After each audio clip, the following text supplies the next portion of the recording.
Okay, so let me start out with this generational lens. Right now, I'm just going to do North America, because if I do the whole world, it gets very, very complicated. So just if you look at the North American workforce, there are 4 generations working side by side. The oldest, most experienced people in the workforce today are those born before 1946. And some demographers call them the silent generation. I've never understood that. I call them the Schwarzkopf generation, with all due respect. Remember General Schwarzkopf? He's the fellow who ran the first Gulf War. That's 6.5% of the workforce. And then you have those born 1946 to 1964. That's 42% of the workforce, the baby boomers. Then you have those born 1965 to 1977. That's almost 29% of the workforce. That's the much vaunted Generation X. And now, there is a new young workforce. There is a new young workforce, those born 1978 and later. Depending on what state you're in, the youngest people in the workforce today were born in either 1992 or 1993. Are you with me? Like, where were you in 1992? Right, you're like, I know a lot of you are like, I think I was at a meeting just like this one. Right? And they were getting born. Okay? And sometimes I'll start talking about these things, and somebody will actually raise their hand and say, wait a second. Haven't there always been different people of different generations working side by side? Why are we talking about this now? There are 3 things that are different about age diversity in the workplace today. The first one is what we call the numbers problem. The numbers problem. And I bet you're already facing it. On one end of the spectrum, the workforce is getting older. On the other end of the spectrum, the workforce is getting younger. And in the middle, the prime age workforce is shrinking as an overall percentage of the workforce. This is especially true in certain industries, and yours is one of them. So on one end of the spectrum, we have what we call the age bubble. 6.5% of the workforce was born before 1946, but nowadays, every single day, 8,000 to 10,000 baby boomers turn 60. Every single day. And this is filling up what demographers call the age bubble. Over here, you have the youth bubble. The fastest growing segment of the workforce is made up of those born 1978 and later. They are flooding into the workforce now. So you have an age bubble and a youth bubble, and in the middle, there's a gap. Now, over here in the age bubble, you have the collective skill, knowledge, wisdom, institutional memory, relationships, and the last vestiges of the old-fashioned work ethic. What are we going to do when they start retiring? Over here in the youth bubble, there's a whole new attitude coming to work. And in the middle, the prime age workforce is shrinking. Now, this is what we call the numbers problem, and it raises a whole bunch of very important issues. A knowledge transfer on the oldest end of the spectrum, flexible retention on the oldest end of the spectrum. In the middle, it's getting people through that mid-career transition and keeping them so they become bench strength for senior leadership. And on the youngest end of the spectrum, it's attraction, selection, onboarding, up-to-speed training, performance management, dealing with all of those unreasonable demands, and then figuring out how to retain the best people longer and how to squeeze the low performers out before you've invested too much in them. Those are the strategic issues affected by the age bubble and the youth bubble. That's the numbers problem. Here's the second problem.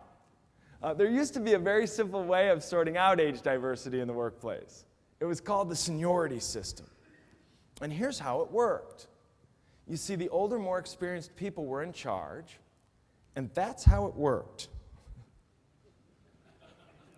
The younger, less experienced people did as they were told, and it worked like a charm. Right? You were supposed to keep your head down, keep your mouth shut, and do as you were told.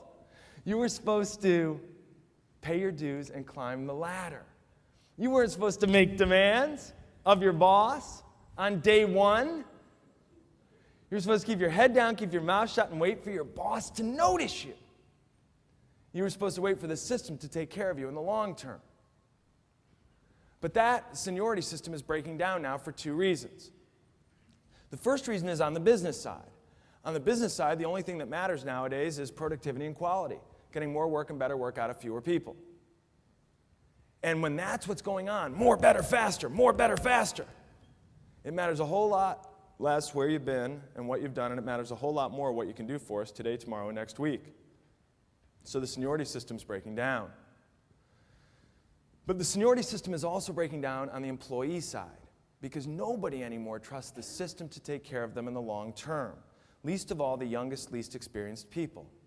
And if you don't trust the system to take care of you in the long term, you start looking to your immediate boss to take care of you in the short term. And that is high maintenance. The third thing that's different now is we're all living through the most profound changes in our economy, society, culture, and workplace than any time since the Industrial Revolution. And that's true whether you're 70 or whether you're 25. But depending on where you are in your life and career, you're probably experiencing these changes differently. And that's why we found looking through the generational lens can be so powerful. We first stumbled onto this generational lens back in the early 90s. And back in the early 90s, there were a bunch of young people coming into the workplace too. Back then, the young people were Generation X, the much vaunted Generation X. Now, how many people in the room were born 1965 to 1977? Raise your hands, please. Come on, we got a few of them? 1965 to 1977, raise your hands. We got 1, 2, 3, 4. Okay, think about that. Are you with me? That's the gap in the middle. Now, those of you who were born during those years, I have something that's special to say to you, and that's just, I'm sorry. I'm not sorry you were born during those years. I apologize for using the term Generation X. We gave up our fight against the term Generation X when the United States Census Bureau started using it. But think back to the early 90s, when Generation Xers were coming into the workforce. By the way, for full disclosure, I was born in June 1967. For the baby boomers in the room, that was the month that Sgt. Pepper was released. Okay, a little bit of perspective. So Generation Xers in the room, think back, and the older, more experienced people think back in the early 90s. We were the young people coming into the workforce. And remember back in the early 90s, the older, more experienced people were looking at the Generation Xers and saying, you got some attitude. Remember? You're disloyal, you have a short attention span, you don't want to work as hard, you demand immediate gratification, you want everything your own way, and you want it right now. Wasn't a very flattering profile. And that's what led us to start doing our in-depth interviews. But I want you to think about that for a minute. Think back to the early 90s. You're disloyal, you have a short attention span, you don't want to work as hard, you demand immediate gratification, you want everything your own way, and you want it right now. Sound familiar? See, there's a long-range term of art we use to describe this phenomenon. We call it kids today. And of course, there is a life stage issue that is on the table here. There's something about being young in the workplace. But there's more going on here. Because one of the things that we look at is, what is going on here that's just about being young, and what are the issues here that are the accidents of history that make each generation a little bit different? Now, back in the early 90s, Generation Xers were the young people, and we started interviewing them. And my first batch of interviews came out in a book. Some of you may recall it came out in 1995. It was called Managing Generation X. And sometimes I feel like I owe the whole world an apology for that book. Now, if you've read it, I wouldn't apologize because it's filled with verbatim interview narratives. But there's a much better chance that you read about it, because for a long time there were more news stories about that book than the number of books that had been sold. And if you remember, back in the mid-90s, all of a sudden Generation Xers weren't a bunch of disloyal slackers anymore. No, they were techno-literate entrepreneurs. Flexible, adaptable, comfortable with information and technology, tuned into the pace of change. Strange visitors from another planet who came to the workplace with powers and abilities far beyond those of mortal workers. Super workers who could change the course of mighty bureaucracies, bend dress codes in our bare hands. We made up magical business models where you could make money without services and products. Remember? And the older, more experienced people were saying, gee, maybe we better hire them. Remember the late 90s? Unemployment was at record lows. Please come work for us, please, please. We'll put a foosball table in the teaming space for you. No wonder people thought the new economy was a bunch of nonsense. But see, now Generation Xers are older, they're more experienced, and we're learning that the new economy was never about magical business models. It was always about this highly interconnected, rapidly changing, fiercely competitive, knowledge-driven global marketplace in which resource needs are fundamentally unpredictable, and that means that organizations have to be lean and flexible in order to survive. And we talk with Generation Xers now. They're in their late 30s and early 40s. They're in positions of supervisory responsibility. They have mortgages. They have kids. And we say to them, hey, you must be seeking security now. Where's that free agent mindset now? And you know what they say? They say, oh, I'm seeking security, all right. Whoosh. That's what one does at this life stage. So we say, you ready to pay your dues and climb the ladder the old-fashioned way? ready to take over the business? They say, oh no, I'm too conservative to make that kind of commitment.